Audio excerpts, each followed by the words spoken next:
Hello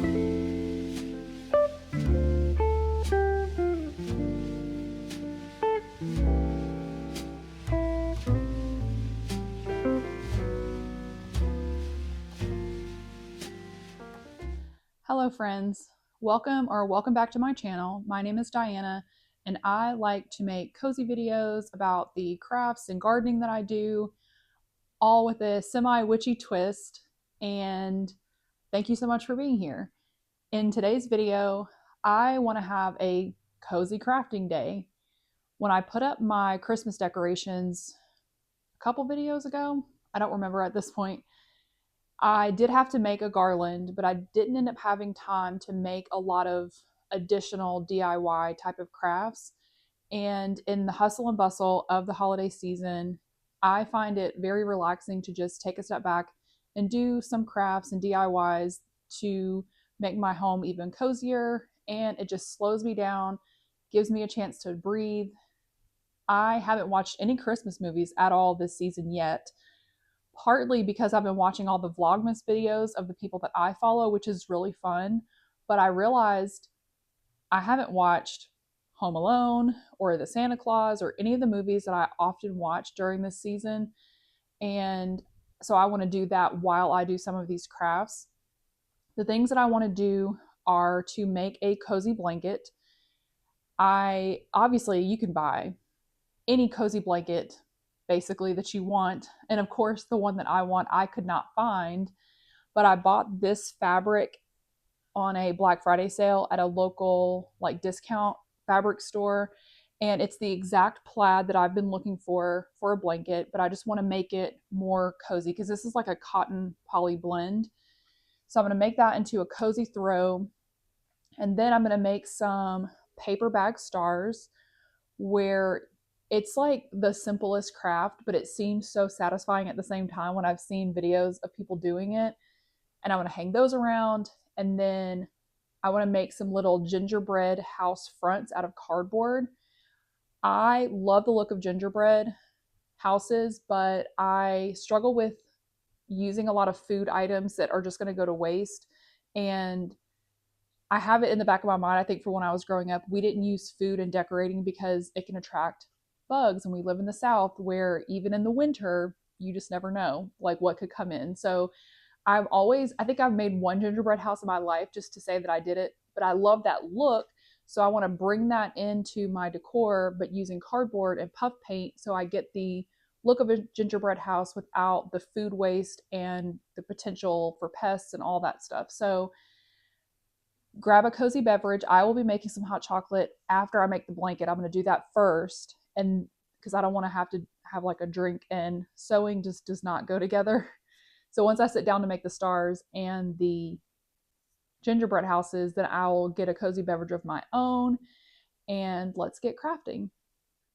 I think that this is the second easiest throw blanket that you can make. The easiest is probably the kind of blanket where you lay the two pieces of fabric together, cut a fringe around it, and then tie those strings together to make two layers with the little knots around. That's probably the actual easiest blanket you can make. But this is definitely the second easiest because we are literally just sandwiching some layers of fabric together, putting a binding on it, and then that's it.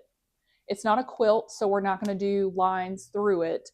I got this idea though from making a cheater quilt for my nephew because I'm not a quilter. I don't have a quilting machine. I don't have the patience to like sew all those little squares together. But I bought some fabric that had like a grid type of pattern and I sewed along those lines to give it a quilted look. And I had some batting left over from that. And it was so easy and it seemed so cozy that I've thought about it ever since and wanted to make one similar for myself. And I'm going to do that now, but I'm not doing the quilting part. So we're going to take our fabric, the plaid fabric, that's going to be the top.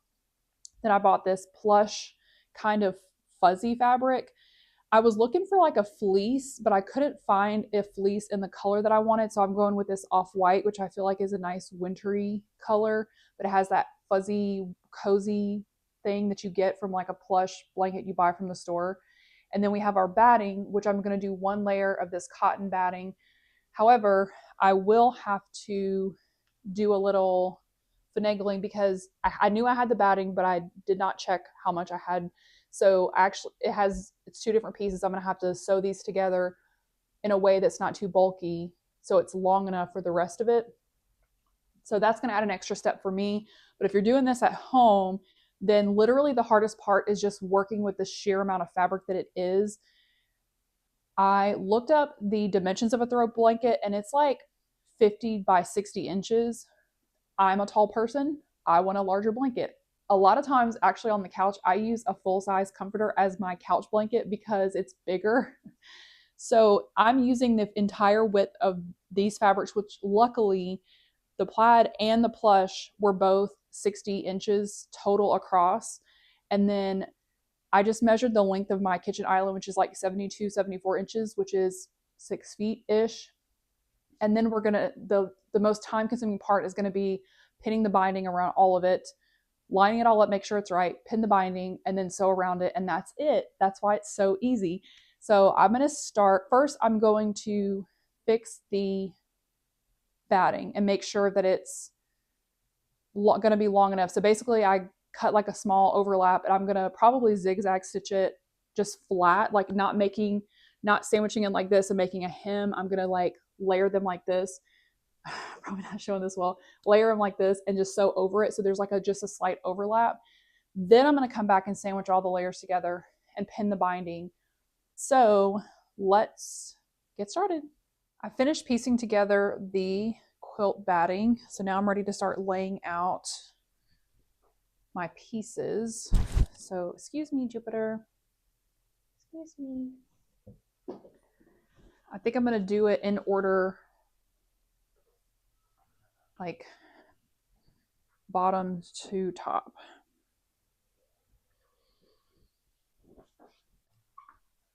Okay, I'm gonna try to line this up right. To me, that's the hardest part when you do like multi-layer things. And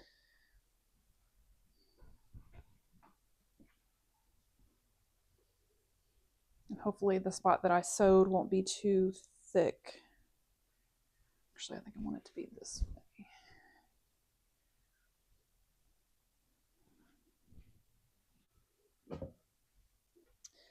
My little helper.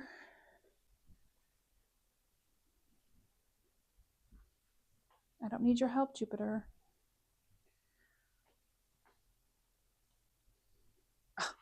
Excuse me. Anyone else talk to their pets like they're human?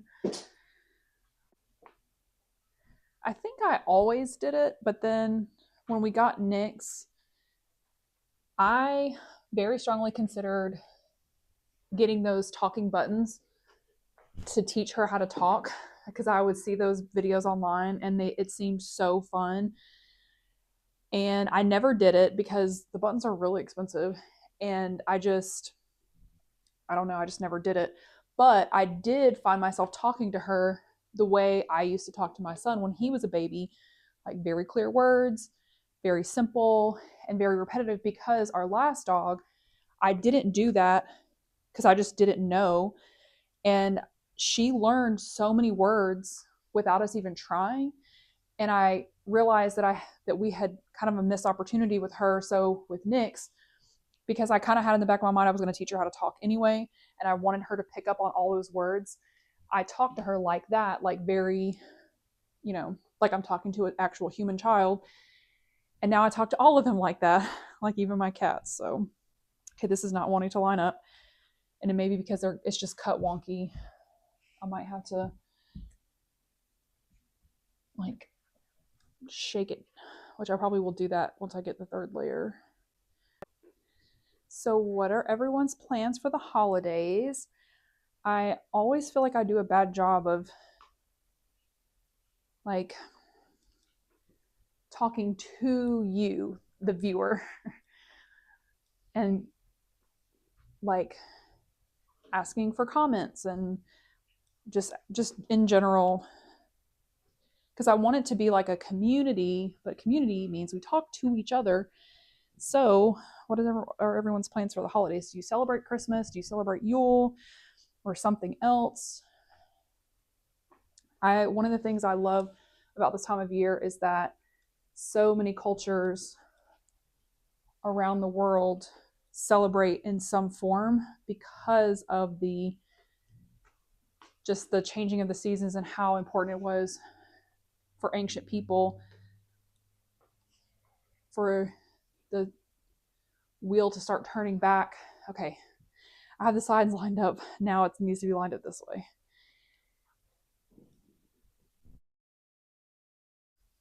But yeah, I just like that there's so many different types of celebrations at this time of year, all relating to light and the sun, and it makes it very festive. Okay, I think this might be as good as it's going to get. I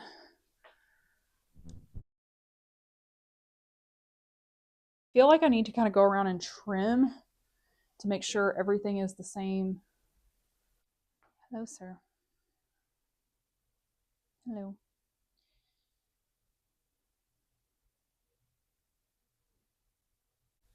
Yeah, I think I need to just kind of like do a trim around the edges, but I want to make sure it doesn't slip or slide.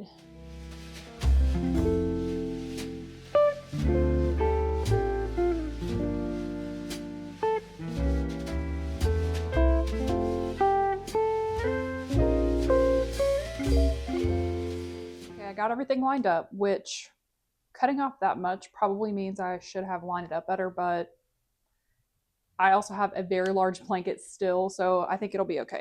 For binding, I'm going to go with this blue double fold quilt binding bias tape. I originally wanted green because in the plaid there's blue, green, and white. I don't think there's yellow in this one, but the craft store that I went to didn't have enough green.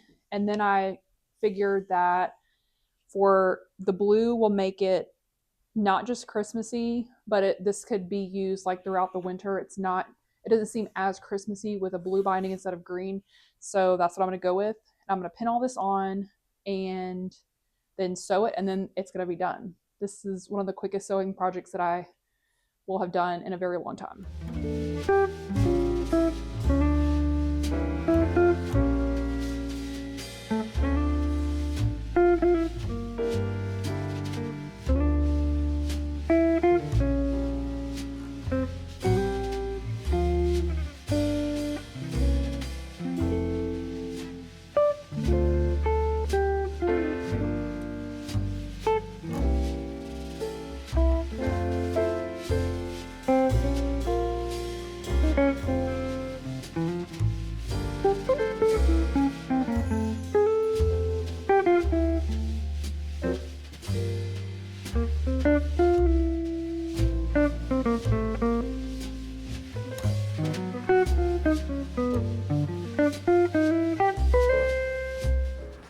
It's done! And it is almost as tall as me and very wide. So, and it's very heavy. So I have my nice cozy blanket. Don't look at the binding too close, because I don't know, in proper blanket making, you're probably not supposed to just top stitch over the binding, but it works. So, oh, I can't wait to use this. It's so heavy for a throw blanket. So, and I love the little pop of blue.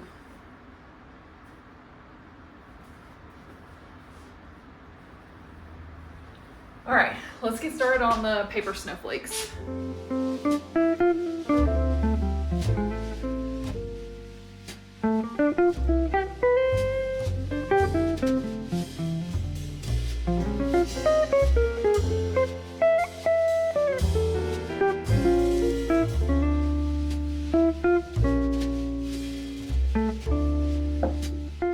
I think I said I was going to do the stars next, but I'm going to do the gingerbread houses next because it involves paint and they need to dry. So I have some spare cardboard, which I already made sure. So this is like the flap of a box. And I made sure that it's the right height. So like whatever house the peak of the roof, like it needs to be this tall to fit on my bookcase the way I'm imagining it. So, and then I have a second piece here to kind of bear down on so I don't scratch my table with the knife. And I think I'm gonna make 3 houses, and I need to come up with some shapes. So maybe one with like, I'm not gonna be able to explain this, like one with the roof like this, one with the roof up and down like that, and something else I'll have to figure out. So I need to make some shapes.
Here are my finished gingerbread houses.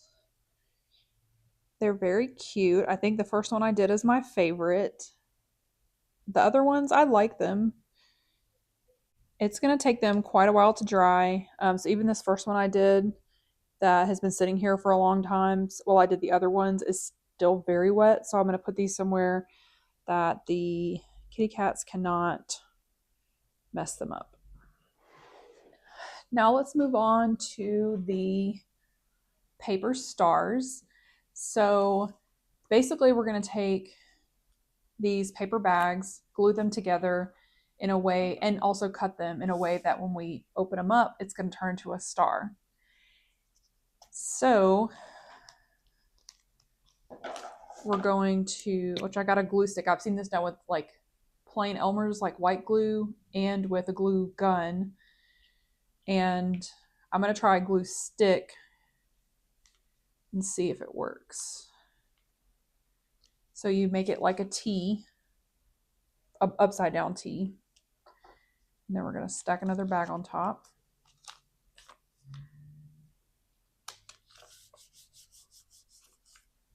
And then make another T.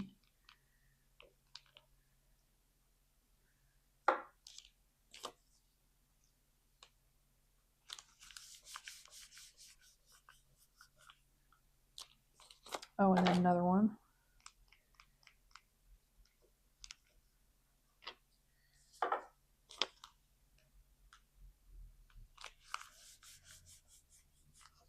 I'm going to set that to the side, and I'm going to make another stack of, so that was 4.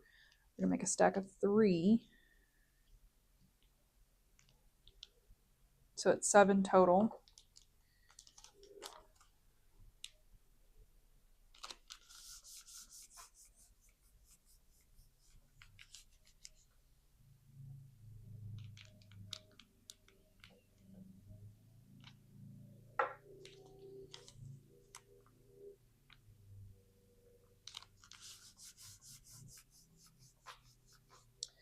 Our first stack, we're going to cut it into a point, so from where it folds up and up to make it like a triangle.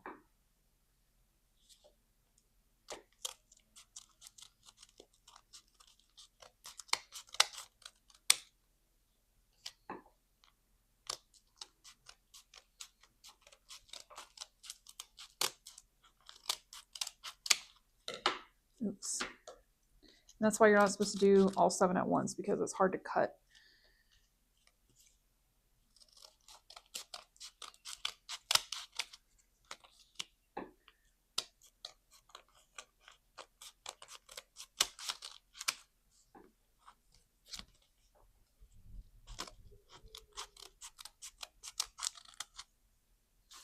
Okay, now we're going to glue both little stacks together. So put a T.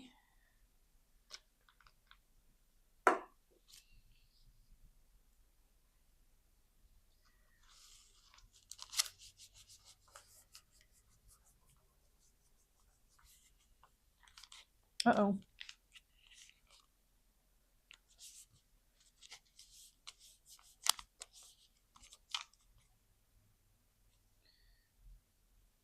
Hopefully the glue gun is dry. I mean, the glue stick is dry.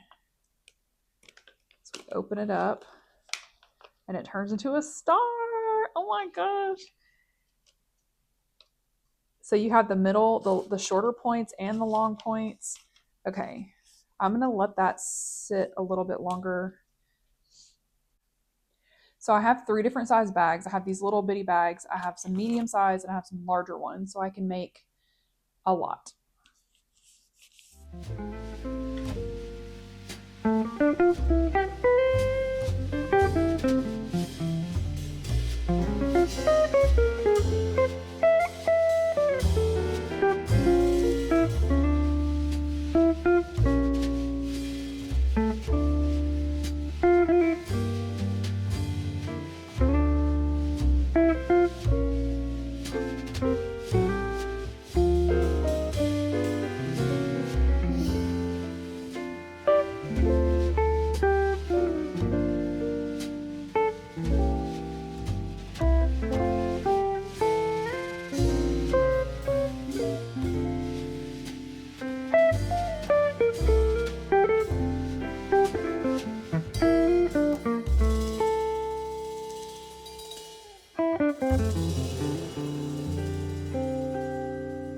So I finished all my stars and they turned out so cute.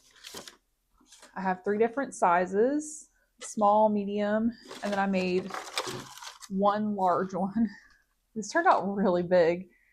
And the way you finish it is you can either glue one side and then when you open it up, press it together so that it's glued. I taped mine so that at the end of the season, I can untape it and fold them back flat again and save them, I guess. I just wanted the option to be able to unfold them, so I didn't glue them. I just taped it. You could also use like a paper clip maybe. So now I got to figure out where to hang them, which I would like to hang them in the windows, but I only have 4 small, 3 medium, and 1 large. So I have to figure out where they can fit. I think the stars turned out so cute and look so nice with the glow of the twilight outside. So throughout the day, we'll be able to enjoy them. And then at night, the white will really pop against the dark of the night. So I think this is really cute.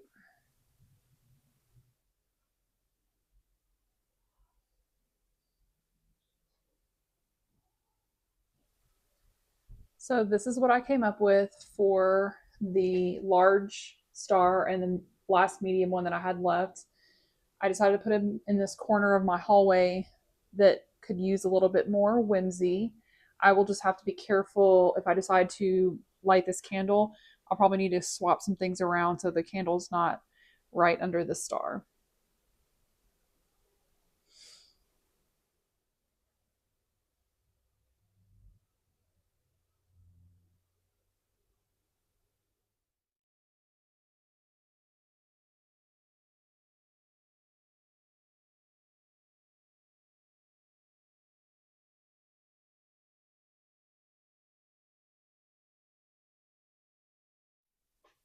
Thank you so much for joining me for this relaxing crafting day.